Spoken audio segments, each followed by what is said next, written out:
The UFO is built, I've got my cloners working, I've got my shader working on there. I just want to animate a short sequence of my UFO spinning that I can put into After Effects to composite into a cityscape.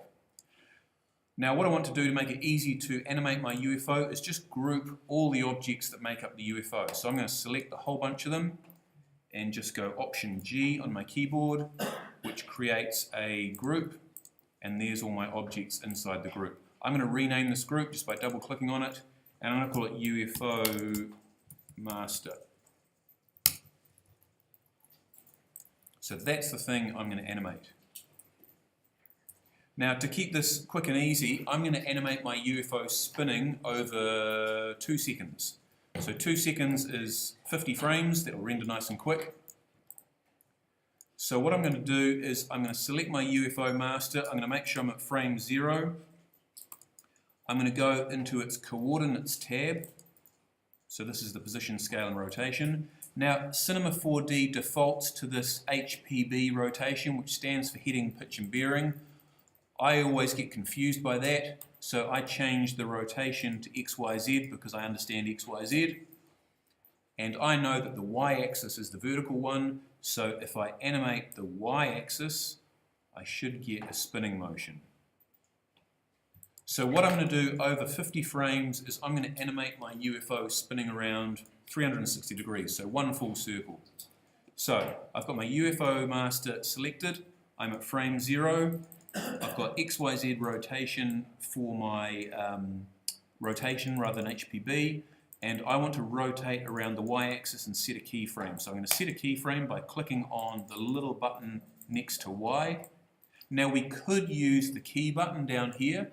That will set a keyframe for all the position, all the scale and all the rotation settings.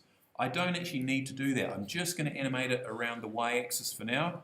So I'm just going to click that little individual keyframing button for my Y-axis. I'm then going to go along to frame 50 with my timeline. I'm going to set my Y rotation to 360 degrees, which is one full circuit. And once I've done that, I'm going to click the little keyframe button again. You'll notice that it changes, it's got a little bit of yellow in it once you change the value. This is indicating that there has been keyframes on this, this attribute, but it doesn't have a keyframe on the current frame. So if I click that, it should go red, and I can also see on my timeline down the bottom, there's the little 2 keyframe indicators. And if I scrub through my timeline, there's my UFO spinning, and that's what I want. What I'm also going to do, just to give it a little bit of interesting variation, is I'm going to rotate it a little bit on its x-axis as it spins, just to give it a little bit of wobble. So what I'm going to do is I'm going to, at frame 0, set my x value to maybe -5, so just a small amount of rotation, and I'm going to keyframe it. And I want this to be the same rotation at frame 50 so that I can loop this animation seamlessly. So at frame 50, I'm going to keyframe this again, and then halfway through the middle of my animation, I might just rotate it a slightly different way into the positives, maybe a few degrees, and keyframe that, and I'll just see what this looks like. Actually, that's keeping it pretty much in the same place. Maybe I'll just change that to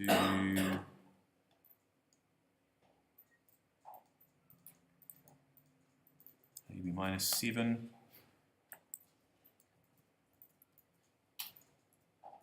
Just anything as long as we end up with the same position at the start frame and at frame 50. So that if I set my range to 50 frames and then just hit play, it should loop.